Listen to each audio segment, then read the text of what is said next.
Hello friends, मैं हूं मिथिलेश कुमार और आपका स्वागत करता हूं उदित फार्मेसी के यूट्यूब चैनल पर। तो कैसे हैं आप लोग? आशा करता हूं अच्छे होंगे और स्वस्थ होंगे। आज के इस वीडियो लेक्चर में मैं आपको सोशल फार्मेसी का एक और इंपॉर्टेंट टॉपिक है फैमिली प्लानिंग, और इसी के अंतर्गत कॉन्ट्रासेप्टिव्स पढ़ना है। और कॉन्ट्रासेप्टिव तो इतना ज्यादा इंपॉर्टेंट है कि आप जब प्रीवियस ईयर क्वेश्चन पेपर देखेंगे सोशल फार्मेसी का, तो लगभग हर साल कॉन्ट्रासेप्टिव पर लॉन्ग क्वेश्चन में पूछे जाते हैं क्या होता है कॉन्ट्रासेप्टिव और कितने टाइप्स का होता है विथ एग्जाम्पल, है ना।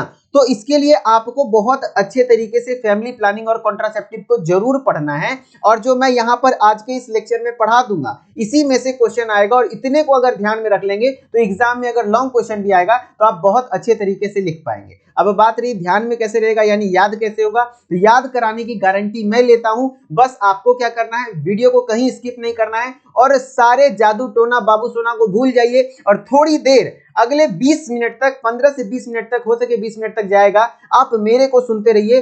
गारंटी लेता हूं सारी चीजें आपके दिमाग में सेट करूंगा और हर एक टॉपिक इसके अंतर्गत आने वाले क्लियर करूंगा। बस आपको क्या करना है मैंने आपको बता दिया, ठीक है। तो चलिए स्टार्ट करते हैं। स्टार्ट करने से पहले आप सभी लोगों को बता दें कि डी फार्मा फर्स्ट ईयर हो या सेकेंड ईयर हो, कंप्लीट सिलेबस इसी तरीके से लाइव क्लासेस में पढ़ाया जा रहा है, जो कि हमारे उदित फार्मेसी ऐप पर है। डेली लाइव क्लास चलती है, तो आप हमारे ऐप को विजिट कर लीजिएगा और इस बारे में विशेष जानकारी मैं लास्ट में दूंगा। तो अभी हम लोग अपना जो टॉपिक है उसको पढ़ना स्टार्ट करते हैं, ठीक है। और आप सभी लोगों के मन में ये भी लग रहा होगा कि सर पिछले 2 लेक्चर से आप खाली सोशल फार्मेसी पढ़ा रहे हैं, आज भी सोशल फार्मेसी। तो आप सभी लोगों को बता दूं कि मैं सोशल फार्मेसी का 3 इंपॉर्टेंट टॉपिक छांटा था। अब किसी दिन बैठूंगा तो सुटिक्स का देखूंगा, या तो अलग अलग सब्जेक्ट्स के भी इंपॉर्टेंट टॉपिक मैं करवाऊंगा। टेंशन मत लीजिए, बस करना क्या है, आपको वीडियो को लाइक कर लिया करना है और एक प्यारा सा कमेंट कर दिया करना है, ठीक है। तो चलिए ज्यादा समय वेस्ट नहीं करेंगे और स्टार्ट करते हैं। ओके, हमारा टॉपिक क्या है, फैमिली प्लानिंग। अब ये फैमिली प्लानिंग बहुत लोग जानते होंगे, जैसे एक फोटो है, भारत सरकार के द्वारा ये सब फोटो चलाया जाता है, मतलब अलग अलग बैनर्स बनाए जाते हैं कि आपको छोटा परिवार रखना चाहिए। तो यानी जो एक कपल होता है, कपल मतलब क्या, एक जो जोड़ा होता है, यानी कि माता पिता, हमारे मान लीजिए माता पिता जब हम लोगों को लेकर के प्लान कर रहे होंगे कि बच्चा करना चाहिए या नहीं करना चाहिए, कितना बच्चा करना चाहिए, या फिर 2 बच्चे अगर है तो उसके बीच में कितना गैप देना चाहिए, कितना गैप लेना चाहिए, इस चीज को ही फैमिली प्लानिंग कहते हैं और कुछ नहीं। अपने फैमिली को बनाना ही फैमिली प्लानिंग कहलाता है कि कितने परिवार, कितने बच्चे रखने चाहिए, है ना। तो यही चीजें फैमिली प्लानिंग कहलाती है। इसी को हिंदी में परिवार नियोजन कहते हैं, परिवार योजना भी कहते हैं। जैसे कि आप कई सारे कहावत सुने होंगे, इस प्रकार से पॉपुलर है, 2 बच्चे मीठी खीर बाकी बावासीर, पंचायत वेब सीरीज आया था उसमें, मतलब 2 ही बच्चे मन के सच्चे, या फिर हम 2 हमारे 2, इस टाइप के कुछ अच्छे अच्छे लाइन है जो कि चलाया जाता है ताकि लोग इससे क्या हो, प्रेरित हों कि नहीं 2 ही बच्चा रखना चाहिए, जिससे उनका भी विकास होगा और देश का भी विकास होगा। कैसे देश का विकास ऐसे हो पाएगा कि अगर ऐसा सोच होगा लोगों का, तो 2 बच्चे रहेंगे तो पॉपुलेशन कंट्रोल होगा, और 2 ही बच्चे रहेंगे तो लोग अपने 2 बच्चे को अच्छे से शिक्षा दे पाएंगे, अच्छे से भरण पोषण कर पाएंगे, तो वो बच्चे भविष्य में देश के लिए कुछ अच्छा करेंगे। जब देश के लिए अच्छा करेंगे तो फिर देश का भी विकास हो जाएगा और पॉपुलेशन कंट्रोल भी होगा। तो इस तरीके से फैमिली प्लानिंग बहुत ज्यादा इंपॉर्टेंट टॉपिक माना जाता है लोगों के लिए, प्रैक्टिकल लाइफ में भी, एग्जाम के लिए तो इंपॉर्टेंट है, साथ ही साथ आप लोग भी तो भविष्य में ब्याह शादी कीजिएगा, तो आप अभी सीख लीजिए कि क्या होता है फैमिली प्लानिंग, फिर आप भी कीजिएगा, हम भी करेंगे। मेरा शौक है, देखते हैं कब मौका मिलता है प्लानिंग करने का, ठीक है। तो कहते हैं क्या, चलिए किताबी भाषा पढ़ते हैं। तो ये कह रहा है कि फैमिली प्लानिंग क्या कह रहा है, family planning is basically regulating the number and spacing of children in a family by practice of contraception or any other method of birth control. कहने का मतलब है कि जो फैमिली प्लानिंग है बेसिकली रेगुलेट करता है number and spacing of children, कितना बच्चा होगा और 2 बच्चे के बीच में कितना गैप होगा। जैसे एक बड़का लड़का है मुन्नू, छोटा लड़का है चुन्नू, तो मुन्नू और चुन्नू के बीच में कम से कम कहा जाता है कि 3 साल का गैप लेना चाहिए। लेकिन गांव देहात में क्या होता है, हड़ाहड़, मतलब कोई मतलब के लड़का का शादी हुआ, एकदम से ज्यादा पढ़ा लिखा नहीं है, एगो बच्चा हुआ, अगला साल दूसरा बच्चा, तीसरा बच्चा, तो वो फैमिली प्लानिंग नहीं कर पा रहा है। फैमिली प्लानिंग करने का मतलब है कि इसके लिए माँ का भी सेहत अच्छा रहेगा, बच्चा का भी सेहत अच्छा रहेगा, तो 2 बच्चे के बीच में क्या होना चाहिए, गैप कम से कम 3 साल का होना चाहिए, आइडियल गैप माना जाता है। तो फैमिली प्लानिंग वही चीजें हैं कि family planning is basically regulating the number, है ना, regulating the number, and number मतलब किसका, बच्चे का number, and spacing of children, spacing of children मतलब 2 बच्चे का स्पेस कितना है, मतलब 2 बच्चे के बीच में गैप कितना लिया गया है इन अ फैमिली। कैसे होगा ये चीजें, प्रैक्टिस ऑफ कॉन्ट्रासेप्शन, कॉन्ट्रासेप्शन क्या होता है? तो वो विधि जिसके द्वारा प्रेगनेंसी ना हो, जैसे कि आप सुने होंगे कॉन्डम होता है, कॉपर टी होता है, या फिर अलग अलग प्रकार की दवाइयां होती है, पिल्स वगैरह होती हैं, है ना, इंजेक्शंस वगैरह होते हैं, वो सारी चीजें, वैसा मेथड जिससे क्या हो, प्रेगनेंसी ना हो लेकिन आपस में संबंध बने। संबंध मतलब सीधी सीधी बात कहें कि आपस में दोनों फिजिकल रिलेशन बनाए, यानी कि सेक्सुअल इंटरकोर्स हो लेकिन प्रेगनेंसी ना हो, उस विधि को हम लोग कॉन्ट्रासेप्टिव मेथड्स कहते हैं, जिससे कि प्रेगनेंसी ना हो। क्योंकि परिवार नियोजन तभी संभव है, ऐसा तो है नहीं कि एक कपल है आपस में संबंध बनाएगा, संबंध तो बनाना ही है लेकिन वो बच्चा ना हो, उसके लिए कंट्रासेप्शन को प्रैक्टिस करना पड़ेगा, यानी कंट्रासेप्टिव्स के बारे में जानना पड़ेगा। और any methods of birth control, और भी कई प्रकार के बर्थ को कंट्रोल करने के लिए मेथड है, उसको अपनाना पड़ेगा। बस शर्त, मतलब ये सारी चीजें मैं इसलिए थोड़ा सा समय लेकर समझा रहा हूं क्योंकि एक बेस बना रहा हूं, आप चीजों को समझिए कि फैमिली प्लानिंग से ही रिलेटेड टॉपिक है कॉन्ट्रासेप्शन, ठीक है, कॉन्ट्रासेप्टिव। अब दो वर्ड आता है, एक कंसेप्शन और दूसरा कंट्रासेप्शन। जैसे यहां देखिए कंट्रासेप्शन मतलब है कि यहां प्रेगनेंसी अचीव नहीं होगा, यानी प्रेगनेंसी नहीं होगा। लेकिन अगर बोल देगा कंसेप्शन मतलब टी नहीं उसमें, तो कंसेप्शन मतलब होता है कंसीव कर लेना, मतलब प्रेगनेंसी हो जाना, ठीक है। तो फैमिली प्लानिंग क्या है? दो बच्चों के बीच में गैप लेना, यानी कि अच्छा स्पेस होना चाहिए, और बच्चे का नंबर मेंटेन कर लेना, कि बच्चे का नंबर भी रेगुलेट करना कि कितना बच्चा करना चाहिए। इसी को हम लोग फैमिली प्लानिंग कहते हैं। ये होगा कैसे? प्रैक्टिस ऑफ कॉन्ट्रासेप्शन, जब हम लोग कॉन्ट्रासेप्शन की प्रैक्टिस करेंगे, यानी कॉन्ट्रासेप्टिव चीजों की यूज करेंगे, कॉन्डम वगैरह इत्यादि का यूज करेंगे, ठीक है। चलिए, अब पर्पस ऑफ फैमिली प्लानिंग, क्या करना चाहिए फैमिली प्लानिंग? देखिए फैमिली प्लानिंग पर अक्सर शॉर्ट क्वेश्चन थोड़ा छोटा सा आ जाता है, तो इतना लिख दीजिएगा। क्या कहते हैं? To improve the health of mother and child. इससे क्या होगा? माँ और बच्चे का हेल्थ मेंटेन रहेगा। अब एक महीने में दूसरे महीने, मतलब एक साल में दूसरे साल में लगातार 3 बच्चा हो जाएगा, तो उस औरत का क्या हाल होगा? उस औरत में मतलब सब कुछ कम हो जाएगा। मतलब बच्चे को क्या वो दूध पिलाएगी, बच्चे को क्या प्रोटीन, और बच्चे का क्या देखभाल करेगी? पहले खुद का देखभाल करेगी कि बच्चे का देखभाल करेगी? तो माँ और बच्चों के लिए, दोनों के लिए हेल्दी होता है। टू अवॉइड अनवांटेड बर्थ, अगर आप नहीं चाहते हैं कि बच्चा जन्म ले, और तो अगर फैमिली प्लानिंग कर लेंगे तो आप अनवांटेड मतलब है अनैच्छिक जन्म को रोक सकते हैं, ठीक। फिर कहता है to maintain a proper gap between two child, है ना। दो बच्चों के बीच में प्रॉपर गैप मेंटेन करने के लिए फैमिली प्लानिंग करते हैं लोग। टू रेगुलेट फैमिली साइज को रेगुलेट कर सकें। टू प्रमोट पॉपुलेशन कंट्रोल को भी प्रमोट कर सके, यानी कि जनसंख्या को भी मेंटेन करने में काफी हेल्पफुल होता है ये फैमिली प्लानिंग, ठीक है। अब मेन टॉपिक तो हमारा है कंट्रासेप्टिव मेथड्स, जो कि हम लोगों को पढ़ना है, ठीक है। लॉन्ग क्वेश्चन अक्सर इसी पर आते हैं, कंट्रासेप्टिव। अगर फैमिली प्लानिंग पर लॉन्ग क्वेश्चन आ गया तो उसमें आपको कंट्रासेप्टिव मेथड्स के बारे में जिक्र करना है, ठीक है। चलिए, तो आप कह रहे हैं कंट्रासेप्टिव मेथड्स क्या हैं? तो कंट्रासेप्टिव मतलब बता ही दिए कि बहुत सारे ऐसे मेथड्स हैं मार्केट में अवेलेबल, जैसे कॉन्डम है, स्पर्मिसाइडल क्रीम्स वगैरह है, वेसेक्टमी ट्यूबेक्टमी वगैरह हो जाता है, एब्स्टिनेंस मेथड होता है, पुल आउट मेथड होता है। कई सारे ऐसे मेथड्स हैं जिससे क्या होता है, प्रेगनेंसी नहीं होता है। तो वो सारी चीजों को पढ़ना होता है इसमें। कह रहा है these are the methods which help in with holding a couple from getting pregnant, यानी एक कपल को प्रेग्नेंट होने से बचाता है, वो मेथड कंट्रासेप्टिव मेथड कहलाता है। There are various methods available in market and it will depend upon the couple which one to use. कहता है मार्केट में कई सारे मेथड अवेलेबल हैं, कपल को कौन सा यूज करना है कपल खुद चूज करता है कि नहीं, कि कौन सा उसको यूज करना चाहिए, ठीक। अब बात कर लेते हैं कि इस प्रकार से क्लासिफिकेशन आपको ध्यान रहना चाहिए कि the following are the contraceptive method which are used. इतने टाइप्स के क्लासिफिकेशन हैं कंट्रासेप्टिव मेथड्स के जिसको कि कपल यूज करते हैं। पहला होता है नेचुरल मेथड, दूसरा होता है chemical method, mechanical method, hormonal method और टर्मिनल मेथड। अब नेचुरल मेथड में कोई दवा वगैरह कुछ भी एक्स्ट्रा यूज नहीं करते, बस दिमाग यूज करते हैं कि सही तरीका से करें, ताकि सही चीजों को अप्लाई करें ताकि प्रेगनेंसी ना हो, ठीक। केमिकल मेथड में केमिकल्स वगैरह जैसे स्पर्मिसाइडल क्रीम वगैरह होता है, स्पर्म को मारने वाला क्रीम वगैरह, फोम टैबलेट्स वगैरह आते हैं, उसका यूज करते हैं। मैकेनिकल मेथड में, जिसको हम लोग बैरियर मेथड भी कहते हैं, इसका एक और नाम बैरियर मेथड भी है, इसमें क्या करते हैं जैसे कॉन्डम या आईओडी, डायफ्राम, ये सब यूज किया जाता है, ठीक है, जिसमें कि बैरियर का काम करेगा। हार्मोनल कॉन्ट्रासेप्टिव्स में पिल्स वगैरह आते हैं, जिसमें कि वैसे टैबलेट्स वगैरह, पिल्स वगैरह जो कि हार्मोन से बने होते हैं, तो उसमें मेनली हार्मोन से बना नहीं होता, लेकिन वो हार्मोनल कंट्रोल को बॉडी का रेगुलेट करता है। टर्मिनल मेथड जो कि परमानेंट मेथड भी कहलाता है, परमानेंट मेथड जैसे कि आपका मेल में हो जाता है वेसेक्टमी और फीमेल में हो जाता है ट्यूबेक्टमी, नसबंदी जिसको कहते हैं, वो कर लेना टर्मिनल मेथड में होता है। तो सबके बारे में थोड़ा थोड़ा डिटेल में पढ़िए। अब है नेचुरल मेथड।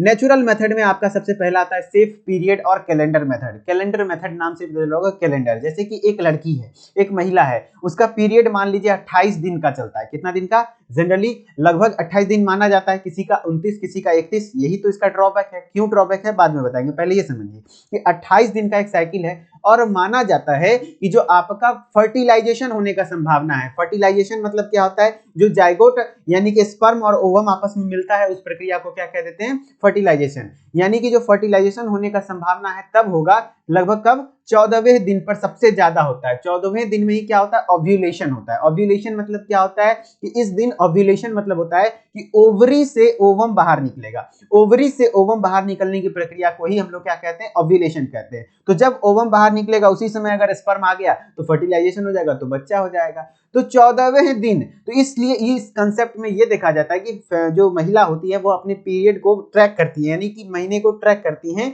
कि अगर उनका पीरियड 1 तारीख को स्टार्ट हुआ है तो वो क्या करती हैं कि बीच में 10 से 18वें दिन तक 1 सप्ताह संबंध नहीं बनाएंगी, क्योंकि इस समय संभावना बहुत ज्यादा चांस है कि फर्टिलाइजेशन हो जाएगा।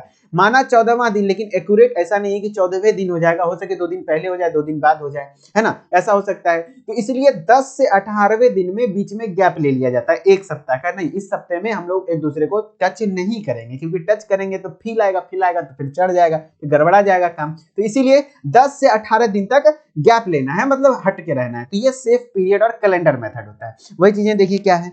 We know that pregnancy mainly occurs during the ovulatory period. Mainly कब होता है प्रेगनेंसी? ओव्यूलेटरी पीरियड में। ओव्यूलेटरी पीरियड क्या होता है? वो टाइम पीरियड जहां पर ओव्यूलेशन हो रहा है। ओव्यूलेशन क्या होता है? जहां ओवम ओवरी से बाहर निकल रहा हो, है ना।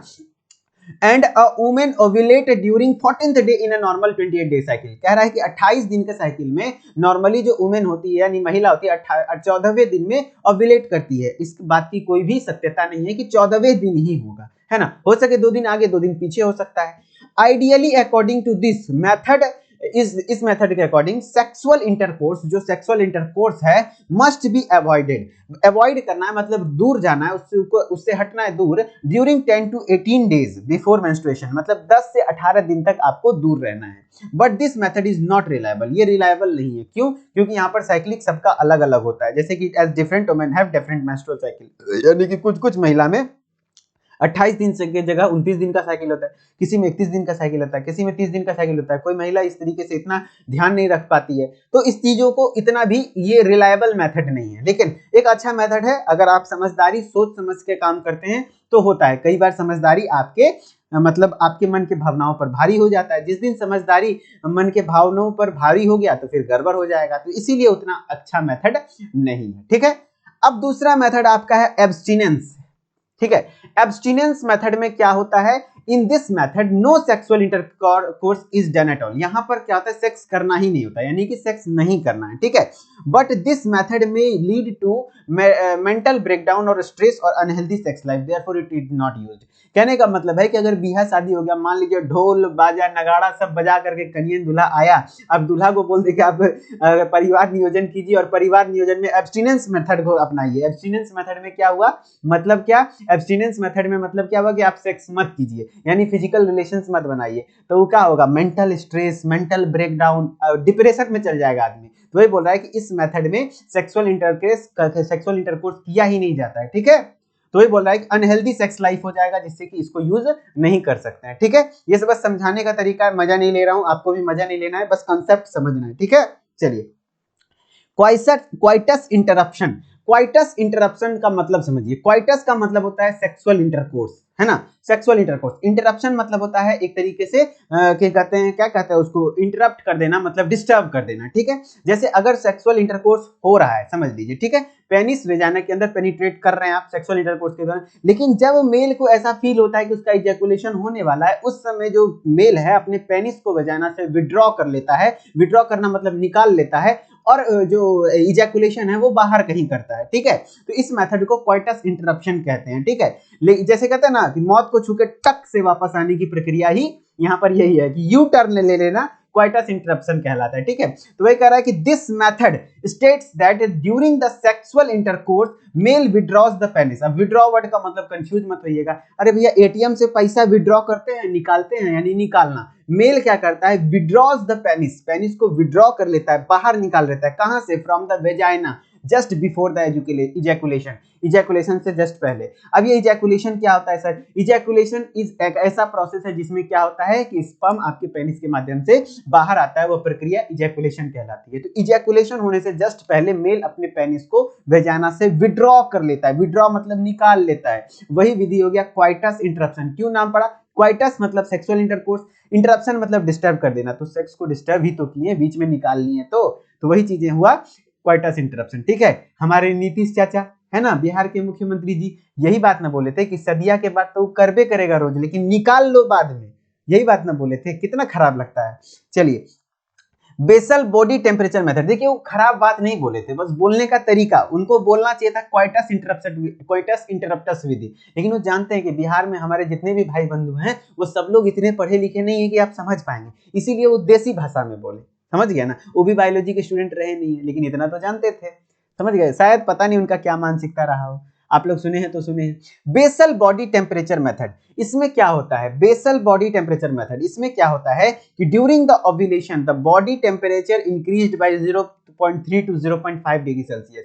कहने का मतलब है कि जब ओव्यूलेशन होना होता है इस महिला के शरीर में, तो उसमें क्या होता है ना कि ओव्यूलेशन के दौरान महिला के शरीर का जो टेम्परेचर है लमसम 0.3 से 0.5 डिग्री सेल्सियस बढ़ जाता है, ठीक है। तो इसका मतलब है कि इस समय अगर टेम्परेचर बढ़ा हुआ है तो आप सेक्सुअल इंटरकोर्स ना करें। अब क्या पता उसको फीवर आ गया हो उस दिन और उसको लगेगा कि ओव्यूलेशन है, ओव्यूलेशन हो रहा है, तो उस समय नहीं करेगा, तो ये उतना एग्जैक्ट मेथड नहीं है। This is caused by the production of various hormones in the body, कुछ हार्मोन उस समय प्रोड्यूस होते हैं, इस वजह से भी ये टेम्परेचर बढ़ता है ना। तो ये उतना भी रिलायबल मेथड नहीं है, ठीक है। ये कुछ नेचुरल मेथड्स थे। अब हम लोग बात कर लेते हैं केमिकल मेथड पर। केमिकल मेथड में क्या होते हैं, तो केमिकल में वही चीजें, स्पर्मिसाइडल क्रीम, स्पर्मिसाइडल, स्पर्म मतलब स्पर्मी मतलब स्पर्म हो गया, साइडल वर्ड का मतलब होता है मारने का काम करता है, और वैसा क्रीम जो स्पर्म को मारने का काम करेगा तो कहां लगाएंगे, तो स्पर्म को मारने का काम करेगा तो पेनिस पे तो लगाएंगे नहीं, ये फीमेल यूज करती है अपने वेजाइना के अराउंड में, सराउंडिंग में वो इस चीज को लगा लेती है, ठीक है। तो these are in the form of paste, paste के फॉर्म में होता है या तो क्रीम के फॉर्म में होता है, which can be applied in the vagina, vagina में अप्लाई किया जाता है। They basically helps in the destruction of the sperm, sperm का डिस्ट्रक्शन करता है, but they have a very high rate of failure, बहुत ज्यादा संभावना है कि फेल्योर होने का चांस है। Also it may cause burning और इरिटेशन और एनी काइंड ऑफ एलर्जी, ये बर्निंग, इरिटेशन और किसी प्रकार का एलर्जी भी काउज कर सकता है। एलर्जी कैसे बोल रहा हूँ, एलर्जी इसलिए बोल रहा हूँ क्योंकि अगर जो कहते हैं कि अब वेजाइना में वो चीजें लगाएं, क्या पता उसको सूट नहीं करेगा, उससे एलर्जी या फिर किसी प्रकार के इरिटेशन या बर्निंग, जलन महसूस हो सकता है, इसलिए उतना आइडियल मेथड नहीं है और फेल्योर रेट भी ज्यादा है। फिर है फोम टैबलेट मेथड, क्या, फोम टैबलेट मेथड। तो these tablets produce foam which will make a protective barrier and helping in killing of the sperm during intercourse। कहता है कि फोम टैबलेट मेथड में ये ऐसे टैबलेट हैं जो कि फोम प्रोड्यूस, फेम, झाग प्रोड्यूस करते हैं और प्रोटेक्ट करते हैं, बैरियर का काम करते हैं, स्पर्म को मारने में भी हेल्पफुल करता है। ड्यूरिंग इंटरकोर्स वेजाना में इसको इंसर्ट कर लिया जाता है, these R be inserted into the वेजाना, वेजाना के अंदर इसको इंसर्ट कर लिया जाता है, ठीक है। अब है मैकेनिकल मेथड, किसकी बात कर रहे हैं, मैकेनिकल मेथड। मैकेनिकल मेथड में भी आपको जैसे कि इसी को हम लोग एक और नाम कहते हैं बैरियर मेथड, क्या कहते हैं, बैरियर मेथड। ध्यान से सुनिएगा, ऑब्जेक्टिव में इस प्रकार से बनता है कि which of the following contraceptive are belonging from barrier method, barrier मतलब और दे देगा कॉन्डम और बैरियर क्या कहते हैं स्पर्मिसाइडल क्रीम, तो आप आंसर क्या कीजिएगा, तो बैरियर मेथड में कॉन्डम आता है, स्पर्मिसाइडल क्रीम जो आता है वो केमिकल मेथड में आता है, ठीक है। चलिए अब बात कर लेते हैं कॉन्डम की। तो this is made up of latex और रबड़, ये लेटेक्स और रबड़ का बना होता है, ठीक है। लेटेक्स और रबड़ कहने का मतलब यही है कि रबड़ का ही एक प्रकार है लेटेक्स, उससे बना होता है, लेटेक्स नाम के रबड़ से बना होता है।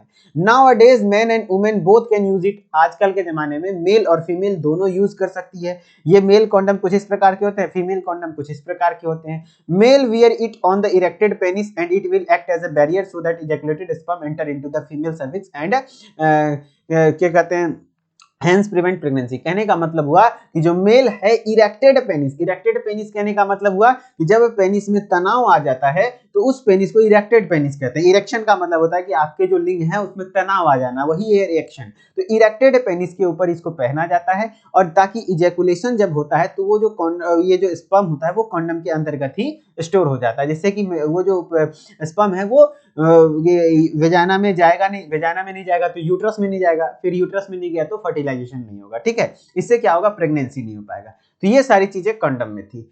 अब है कि वही चीजें बोल रहा है, a new condom must be used for every sexual intercourse. मतलब हर एक सेक्सुअल इंटरकोर्स के लिए आपको न्यू कॉन्डम यूज करना है, यानी कि ये इरिवर्सिबल प्रोसेस नहीं है, ये एक प्रकार का कंप्लीटली इरिवर्सिबल है। इरिवर्सिबल मतलब क्या हुआ कि आप ऐसा नहीं कि कॉन्डम है इसको अबरी कर लिए फिर निकाल के धो के सुखा लिए फिर लगा के फिर शुरू कर दिए, तो नहीं, वो चीजें नहीं होती है। ठीक है, they are simplest and easy to use and discard, बहुत इजीली यूज किया जा सकता है। They do not have any side effect, बहुत कम साइड इफेक्ट है ही नहीं। एंड कंप्लीटली इरिवर्सिबल, इरिवर्सिबल मतलब एक चीज को एक ही बार यूज करना है, एक कॉन्डम को एक ही बार यूज करना है। But they also have side effects, कुछ कुछ साइड इफेक्ट हैं, ये टीयर्ड अप हो सकते हैं यानी फट सकता है। और some people have allergy with latex और रबर, किसी किसी को लेटेक्स नाम के रबर से जो होता है ना एलर्जी होता है, तो उसको भी दिक्कत आती है। तो ये कॉन्डम बहुत अच्छा मेथड है, कंट्रासेप्टिव में सबसे ज्यादा यूज किया जाने वाला मेथड है। नेक्स्ट है डायफ्राम, ये भी आपका बैरियर या मैकेनिकल मेथड में आता है, ये फीमेल यूज करती हैं। बैरियर क्या होता है, ये डायफ्राम क्या होता है, ये डोम शेप्ड का एक छोटा सा स्ट्रक्चर होता है, इसमें कुछ स्पर्मिसाइडल जेलीज वगैरह लगाए जाते हैं, कंट्रासेप्टिव जेलीज वगैरह लगा करके इसको इस प्रकार से फोल्ड करके वेजाइना के थ्रू इसको इंसर्ट कर लिया जाता है और ये जो सर्विक्स है आपका उसको ब्लॉक कर दिया जाता है। अगर सर्विक्स ब्लॉक हो गया तो स्पर्म एंटर नहीं करेगा, है ना। तो ये डायफ्राम का काम यही है। डायफ्राम क्यों बोलते हैं इसको, क्योंकि इसका शेप डोम शेप्ड होता है, गुंबद के आकार का होता है। गुंबद समझते हैं, ये जो मस्जिद का वाला गुंबद होता है ना उसी को डोम कहते हैं, डोम शेप्ड, है ना, उस सब आकार का होता है। जैसे आपका डायफ्राम मसल है ना, ये भी डायफ्राम मसल क्यों कह दिए, इस मसल का शेप कुछ गुंबद के आकार का है इसलिए। तो बोला it is a dome shaped structure, dome मतलब गुंबद आकार का है, जैसे कि मस्जिद वगैरह में होता है इस प्रकार से। Which is made up of rubber, जो कि किससे बना होता है, रबड़ का बना होता है। It should be position in the vagina before the intercourse, intercourse से जस्ट पहले वेजाइना में पोजीशन कर लिया जाता है, यानी कि इंसर्ट किया जाता है। It blocks the mouth of uterus, uterus के मुंह को बंद कर देता है। Hence prevent the entry of sperm into the uterus, इससे क्या होता है, स्पर्म यूट्रस में एंट्री नहीं कर पाता है। They have high failure rate, इसमें भी हाई फेल्योर रेट है due to the their mis positions के कारण, यह कि सही से लगा नहीं हो। Also it may cause allergy to person, किसी किसी में ये एलर्जी भी काउज करता है। अब बात कर लेते हैं आईयूडीज। आईयूडीज का फुल फॉर्म अक्सर पूछा जाता है कि क्या होता है, जो कि मैकेनिकल मेथड या बैरियर मेथड के अंतर्गत आता है। अब ये आईयूडीज क्या है, तो आईयूडीज का फुल फॉर्म होता है intra uterine devices. Intra uterine devices मतलब है कि ऐसे डिवाइसेस जो कि यूट्रस के अंदर इंसर्ट किए जाते हैं। जैसे आपका देख लीजिए ये क्या है, यूट्रस के अंदर इंसर्ट किया जा रहा है ना, कॉपर टी वगैरह होते हैं, है ना, तो उसको हम लोग क्या देते हैं, इंट्रा यूट्राइन डिवाइसेस। वही चीजें आईयूडीज, है ना, stands for intra uterine devices. Okay, these devices are inserted in the female uterus, female के यूट्रस में इंसर्ट किया जाता है। And they kept in that position and hence they can prevent the pregnancy, इससे क्या होता है, फिर प्रेगनेंसी को प्रिवेंट किया जाता है। They are available in variety of form like medicated और नॉन मेडिकेटेड, ये बहुत सारे वेराइटी में आते हैं, कुछ मेडिकेटेड होते हैं कुछ नॉन मेडिकेटेड होते हैं। दीज द मेडिकेटेड आईयूडीज जो होते हैं, कोई कॉपर रिलीजिंग होता है तो कोई हार्मोन रिलीजिंग होता है, जैसे कि हार्मोन रिलीजिंग है जो कि हार्मोन रिलीज करता है, कॉपर रिलीजिंग कॉपर रिलीज करता है। तो वो सारी चीजें आगे हम लोग देखेंगे। तो आईयूडी आप समझ गए, इंपॉर्टेंट टॉपिक है, कई बार आईयूडी से पर्सनली क्वेश्चन आ जाते हैं कि क्या होता है आईयूडी और कितने टाइप्स के होते हैं, तो अच्छे से लिखिएगा, ठीक है।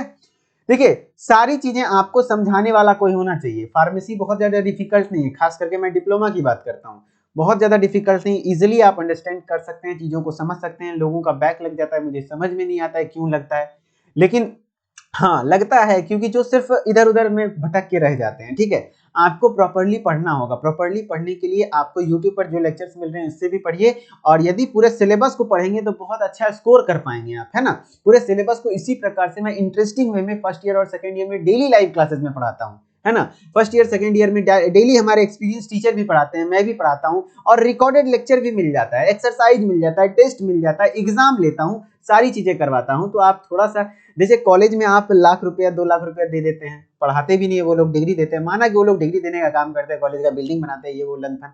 लेकिन अगर हम लोग कोई भी, सिर्फ मेरे से ही नहीं, मैं बोल रहा हूँ जो भी कोर्सेज आपको अच्छा लगे, तो एक ऑनलाइन कोर्स को जरूर प्रेफरेंस दीजिए, किसी एक को। चाहे आपको मेरा अच्छा लगे तो मेरे से पढ़िए, जिससे आपका बॉन्डिंग अच्छा हो सके। बॉन्डिंग मतलब जिसकी बातें आप इजीली अंडरस्टैंड कर पाए, इजीली चीजें दिमाग में घुस पाए, उनसे आप अच्छे से कनेक्ट करिए और उसके साथ पढ़ना शुरू कीजिए, आपके भविष्य के लिए बेहतर रहेगा। फार्मेसी प्रोफेशन बहुत ग्रोथ करने वाला है, बिल्कुल भी डिप्रेस मत होइएगा कि फार्मेसी में क्या करेंगे नहीं करेंगे। अभी पीसीआई में जो हमारे प्रेसिडेंट है डॉक्टर एम मोन्टू पटेल, वो मोन्टू एम पटेल जी है ना, वो गजब का काम कर रहे हैं, है ना, बहुत अच्छा होगा आगे। अभी देखिए नर्सिंग में आपका बूम आ चुका है, मतलब कह सकते हैं नर्सिंग बहुत अच्छे लेवल तक पहुंच चुका है। फार्मेसी अभी मतलब थोड़ा अंडररेटेड था, थोड़ा कुछ हम ही लोगों की वजह से, हम लोग जैसे फार्मासिस्ट की वजह से अंडररेटेड था, लोग अपने लाइसेंस को भाड़े पे लगा देते थे, लेकिन अब वो सब धीरे धीरे बंद हो रहा है। अब जैसे बंद हो जाएगा फार्मासिस्ट का वैल्यू बनेगा, है ना, फार्मासिस्ट बढ़िया, जैसे एग्जिट एग्जाम लाया गया, यानी अब जो भी फार्मासिस्ट होगा वो पढ़ा लिखा होगा, कोई भी डिग्री नहीं खरीद लेगा। इससे क्या होगा, फार्मासिस्ट का वैल्यू होगा,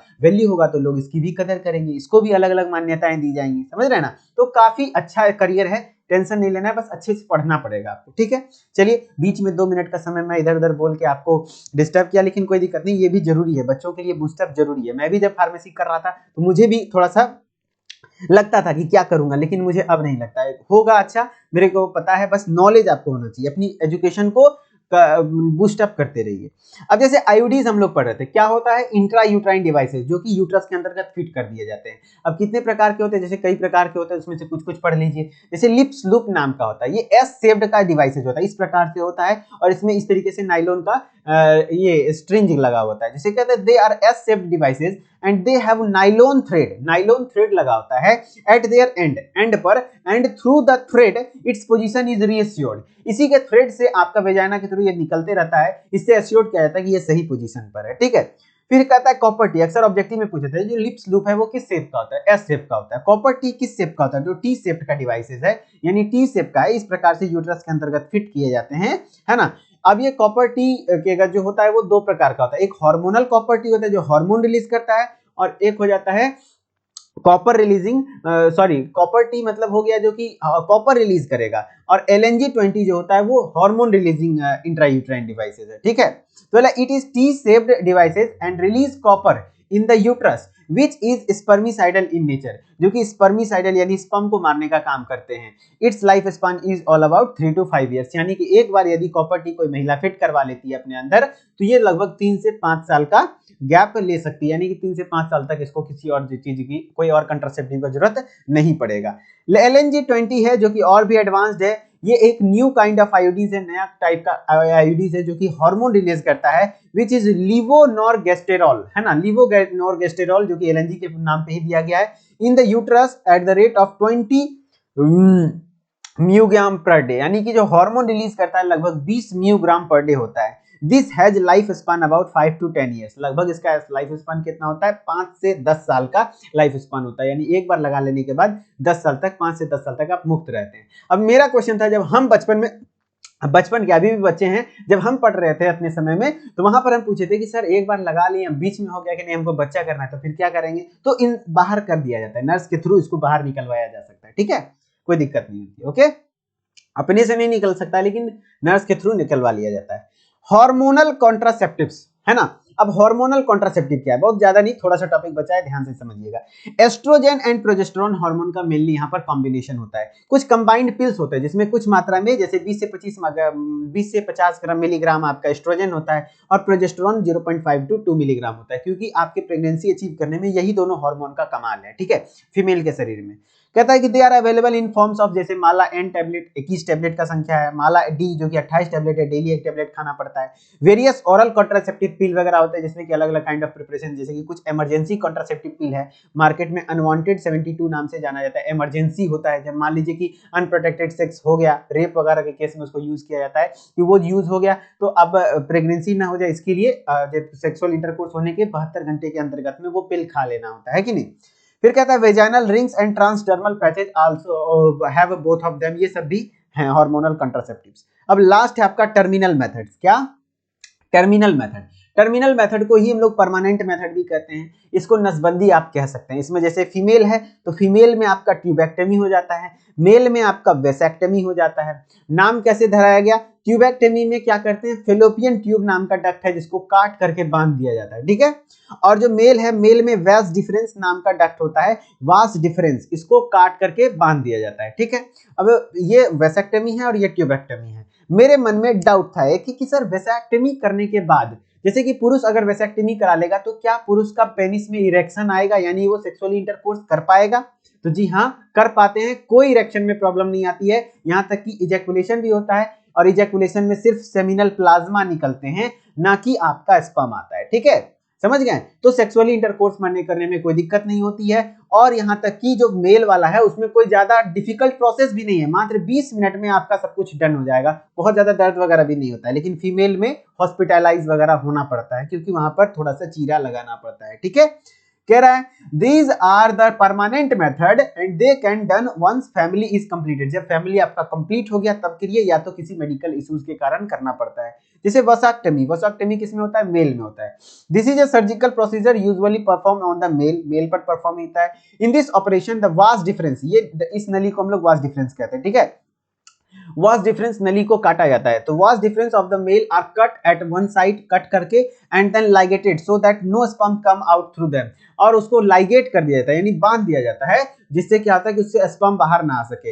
hence no sperm will be released in the ejaculation. Ejaculation तो होगा लेकिन उसमें स्पर्म नहीं रहेगा। क्यों? क्योंकि टेस्टिस से तो कोई संपर्क ही नहीं रहा, क्योंकि स्पर्म जो आपका मेनली टेस्टिस में है, यहाँ बना है, यहाँ एपिडिडिस में स्टोर रहता है, इसको यहाँ पर यहीं तक रहेगा, उसके बाद यहाँ से कटा हुआ है तो जाएगा ही नहीं, ठीक है। तो स्पर्म जरूरत नहीं होता है। It is very small procedure and usually take up to 20 minutes. ये बहुत छोटा प्रोसेस है और मात्र 20 मिनट का समय लगेगा मुश्किल से। There is not much side effects of the procedure and it very safe procedure. बहुत सिंपल प्रोसीजर और सेफ प्रोसीजर, एकदम सिंपल सा, नसबंदी करो, काम खत्म करो, हटाओ। दूसरा होता है ट्यूबेक्टमी। ट्यूबेक्टमी में this is a surgical procedure. ये सब मैंने देखा था जब मैंने हॉस्पिटल प्रैक्टिस कर रहा था ना, हॉस्पिटल ट्रेनिंग वगैरह में, तो वहां देखा था अच्छे से। This is a surgical procedure usually performed on the female. Usually जो किस पर होता है? फीमेल पर होता है ट्यूबेक्टमी। इन दिस, इसी को हम लोग ट्यूबलाइजेशन भी कहते हैं, है ना। इन this operation a cut is made in the fallopian tube. Fallopian tube को कट किया जाता है एंड देन लायर लाइगेटेड, उसके बाद उसको बांध दिया जाता है। This prevents the ovum from coming in rich with sperm, henceforth no fertilization will take place। यहाँ क्या होता है कि ओवम से स्पर्म मिलता नहीं है, इससे फर्टिलाइजेशन नहीं होगा। This can also be done by using of laparoscopic, laparoscopic भी वगैरह भी हो जाता है, ये थोड़ा मॉडर्न तरीका हो गया। The female leads to hospitalise for few days, 2 से 3 दिन के लिए फीमेल को हॉस्पिटलाइज करना पड़ता है, तब ये ट्यूबेक्टमी हो जाता है, ठीक है। इस प्रकार से मैंने पूरा कंट्रासेप्टिव को पढ़ा दिया। यहाँ तक जो बच्चे पढ़ रहे थे वो बहुत सीरियस हैं, बहुत अच्छे बच्चे हैं, और आप लोगों को पढ़ने की जरूरत है, बस सही डायरेक्शन में पढ़िए, बिल्कुल भी डिप्रेस नहीं होना है। बस मैं बोल दिया हूँ जो बात, किसी न किसी ऑनलाइन कोर्स में जुड़िए, क्योंकि ऑनलाइन आजकल मैं देख रहा हूँ कि सारे टीचर अच्छा काम कर रहे हैं, मैं भी अच्छा काम कर रहा हूँ, अपने काम पर प्राउड करता हूँ, और भी जो टीचर्स हैं वो भी अच्छा काम कर रहे हैं। बस आप पढ़िए, आपको पढ़ना जरूरी है। जिनसे आपकी बॉन्डिंग अच्छी है, आप जिनके बात को अच्छे से समझ पाते हैं, उनसे पढ़िए। 1000-1500 के चक्कर में ऐसा मत कीजिए, क्योंकि लाखों रुपए की फीस आप कॉलेज में दे चुके हैं। बस आप थोड़ा सा अगर 1500 रुपए दे करके, हर जगह कोर्स मेरे ख्याल से 1000-1500 में ही अवेलेबल है, तो 1000-1500 में पढ़ लेंगे तो काफी बेहतर रहेगा। बस आप लोग यहाँ तक पढ़े। अब आगे का जानकारी उनके लिए है जो कोर्स में इंटरेस्टेड है, कैसे ज्वाइन करेंगे, क्या मिलेगा वो बताऊंगा, अन्यथा आप यहाँ से छोड़ सकते हैं। लेकिन छोड़ने से पहले एक प्यारा सा कमेंट जरूर कर दीजिएगा, ताकि मैं इसी तरीके के वीडियोस और भी लगातार डेली अपलोड करूँ यूट्यूब पर भी, ठीक है। चलिए, तो अब बात कर लेते हैं, जो भी बच्चे इंटरेस्टेड हैं वो डी फार्मा फर्स्ट ईयर के कोर्स में अगर आप ज्वाइन करना चाहते हैं तो आपको क्या क्या मिलेगा।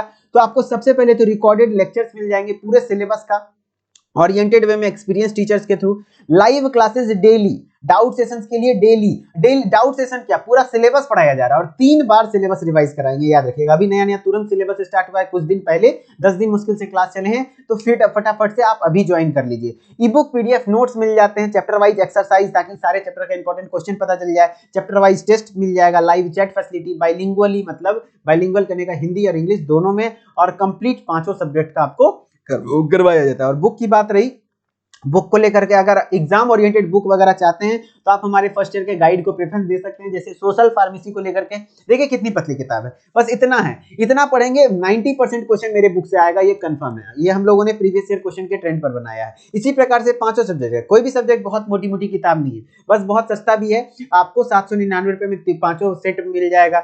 आपको क्या करना है, ऐप पर जाकर के ऑर्डर करना है। कैसे करेंगे, जहां पर थ्योरी मॉडल पेपर वगैरह सारी चीजें हैं, कोई डिलीवरी चार्ज वगैरह एक्स्ट्रा नहीं लगेगा। क्या करना है, प्ले स्टोर पर जाना है, देन उदित फार्मेसी ऐप को सर्च करना है और ऐप को इंस्टॉल करके नाम मेल आईडी डाल के लॉगिन कर लेना है और स्टोर वाले सेक्शन में आना है। और स्टोर वाले सेक्शन में आपको कोर्स दिख जाएगा, डी फार्मा फर्स्ट ईयर का कोर्स है, फिर गाइड है, यहां से आप ऑर्डर कर सकते हैं और अपने सारे इंफॉर्मेशन को डाल सकते हैं। और किसी प्रकार का कोई दिक्कत होगा तो आप इस नंबर पे कॉल कर लीजिएगा। हमारी टेक्निकल टीम आपको सुबह 8 लेकर के शाम के 6 बजे तक आपको हेल्प करने का पूरा प्रयास करेगा। किसी प्रकार का कोई पेमेंट रिलेटेड इश्यूज आएंगे तो ठीक है।